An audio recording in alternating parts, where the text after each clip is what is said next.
panel of women are gathering in Rome today to discuss sexual abuse in the Catholic Church ahead of a major summit later this week. On Thursday, more than 100 senior bishops will be meeting the Pope to address clerical sexual abuse. Deborah Lubov is our correspondent for Zenit, and she's in Rome where that panel of women is meeting. Let's go straight to her. Good morning to you, Deborah. Just start by telling us why this summit is so important.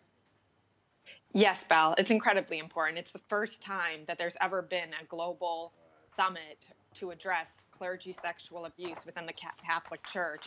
And it's necessary because despite the fact that the Catholic Church has taken various measures, especially since 2002, but starting as early as with Pope John Paul II, followed by Benedict, and now with Pope Francis. However, we're seeing it's not enough. Bishops need to be held accountable, and that'll be one of the main issues that needs to be addressed in these days here in the Vatican by the 190 who will be present, including those 115 or so bishops, plus other Vatican officials. There will be about 10 male religious here, as well as about 10 religious sisters.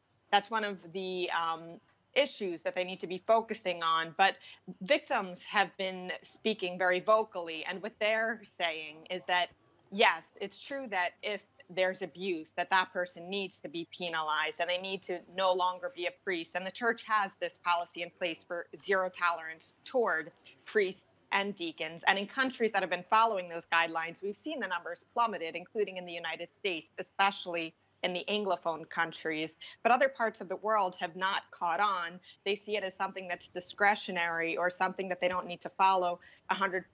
And that's what gap needs to be bridged here. So that's very important.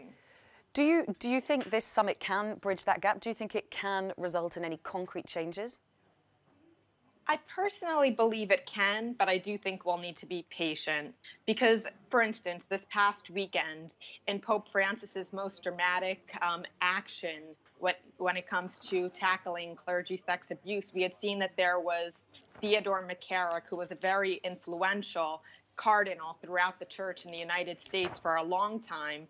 And despite rumors, despite people who seemed to know something was going on, but not necessarily pedophilia, this man continued to rise up in the ranks of the church. And this is a major problem because there's no way that with that, if people have any idea, this is just something that needs to stop. So Pope Francis over the weekend reduced him to the clerical state, meaning he can no longer be a acting priest within the Catholic Church. This was decreed by the Vatican's Department of the Congregation for the Doctrine of the Faith, who found him guilty of soliciting in the confessional and abusing minors and seminarians.